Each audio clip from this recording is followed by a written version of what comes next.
Nous, on est l'association SOS Calvaire qui s'est associée avec la confrérie du village de Saint-Martin-Odilota pour ériger une croix de 6,20 mètres de hauteur au sommet du village sur un piton rocheux. Et donc là, on est parti du bas du village, vraiment, et on monte une montée qui fait 80 mètres de dénivelé positif environ. Et donc c'est pas rien, surtout avec une croix de 300 kg sur le dos, quoi. Donc là, il y a 12 porteurs qui se relaient, on fait des pauses régulièrement. Il y a la confrérie qui chante derrière pour nous porter un peu, voilà, dans cette épreuve. Et ce qui est assez beau, c'est qu'on se rend compte qu'on est un peu des Simons de sirène les uns pour les autres, quoi. Quand il y en a un qui flanche, il y en a un autre qui arrive et qui aide.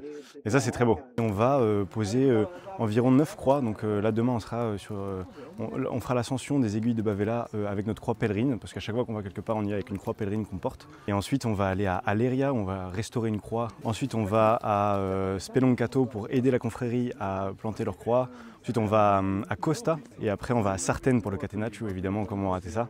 Et on finit à Ajaccio pour poser une croix mémoriale pour la venue du pape. Et c'est un rythme un peu de fou, mais voilà, ici, vous n'avez que des fous à peu près. Des gens qui sont capables de se lever un matin à 7 h pour aller porter des choses lourdes et faire quelque chose qui les dépasse. Il y en a peu.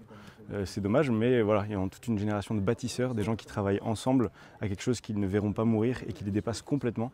Et ben voilà, la génération, elle se dresse, elle est là, et en Corse, vous êtes un peuple qui est fervent, qui est très impressionnant à ce niveau-là. C'est la confrérie de Saint-Martin qui nous a conviés, avec des amis. Et pour nous, c'est important non seulement d'être des bâtisseurs, comme l'association nous a dit, mais également de défendre le christianisme. Vous pouvez voir physiquement que ça ne reposait pas que sur mes épaules, mais non, mais c'était un moment très émouvant. C'était un moment très émouvant de solidarité.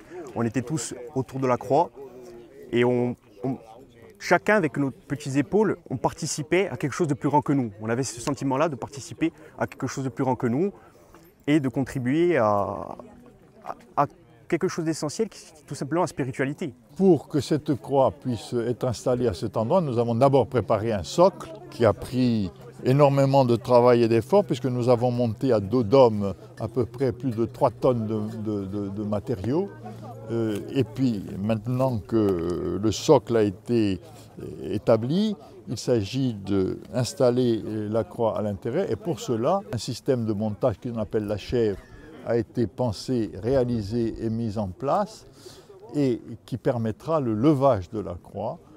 C'est un système de poulies avec des câbles. Nous allons soulever la croix et puis petit à petit elle va venir au-dessus de cet orifice central du socle pour retrouver sa place définitive pour la postérité et pour l'éternité.